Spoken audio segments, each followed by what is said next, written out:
প্রতি ঈমান আনবে, সুম্মা লাম ইয়ারতাবু, এবং কোনো সংশয় পোষণ করবে না, কোনো দ্বিধা থাকবে না, কোনো দুশ্চিন্তা থাকবে না, হ্যাঁ, কোনো মানে যে মনে টেনশন থাকবে না, ঈমান আনার পরে অটল থাকবে। হ্যাঁ, ওয়াজাহাদু, আন্দোলন করবে, বিআমওয়ালিহিম, অর্থ দিয়ে, ওয়া আনফুসিহিম, এবং সময় দিয়ে, ফি সাবিলিল্লাহ, আল্লাহর রাস্তায়, উলাইকা হুমুস সাদিকুন, আর এরা হলো সত্য।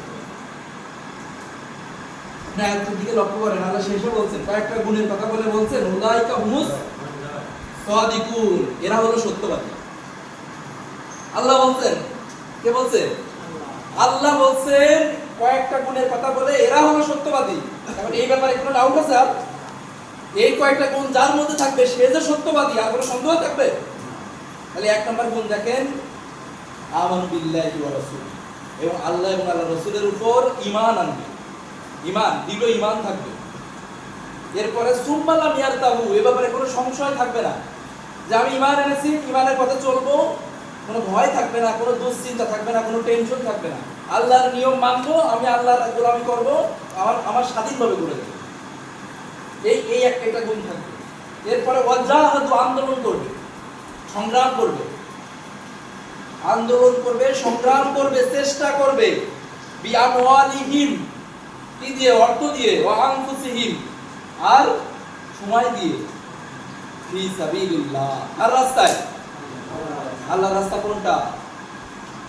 আল্লাহ বলছে ফি সাবিলিল্লাহ, অর্থ এবং সময় দিয়ে আন্দোলন করবে আল্লাহর রাস্তায়।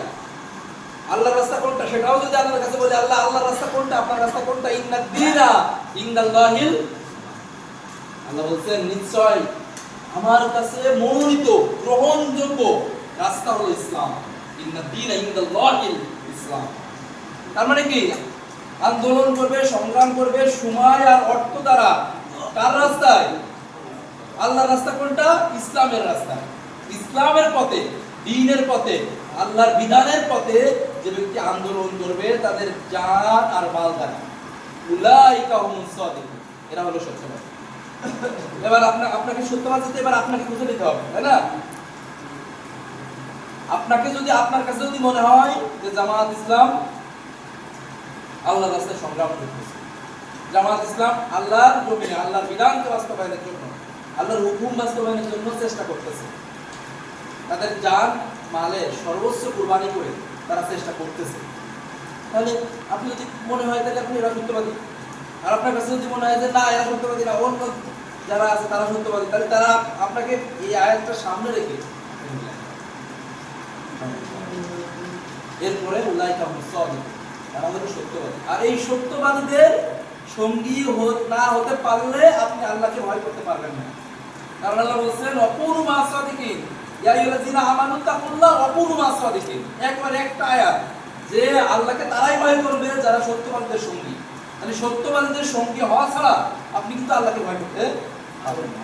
এজন্য আল্লাহ রাব্বুল আলামিন দোয়া শিখিয়েছেন, রব্বানা হাব লানা মিন আজওয়াজিনা, রব্বানা হাব লানা মিন আজওয়াজিনা ওয়া যুররিয়াতিনা কুররাতা আয়ুন ওয়াজআল লানা লিল মুত্তাকিনা ইমামা। এটা ফুরকানের 14 নম্বর আয়াত। কিন্তু আরেকটা আয়াত আল্লাহ রাব্বুল আলামিন দোয়া শিখিয়েছেন, রব্বানা ফাগফির লানা যুনুবানা ওয়া কাফফির আন্না সাইয়্যাতিনা ওয়া তাওফানা মাআল আবরার। ওয়া তাওফানা মাআল আবরার, আবরার মানে কি? সত্যবাদী, নেককার, সালেহিন।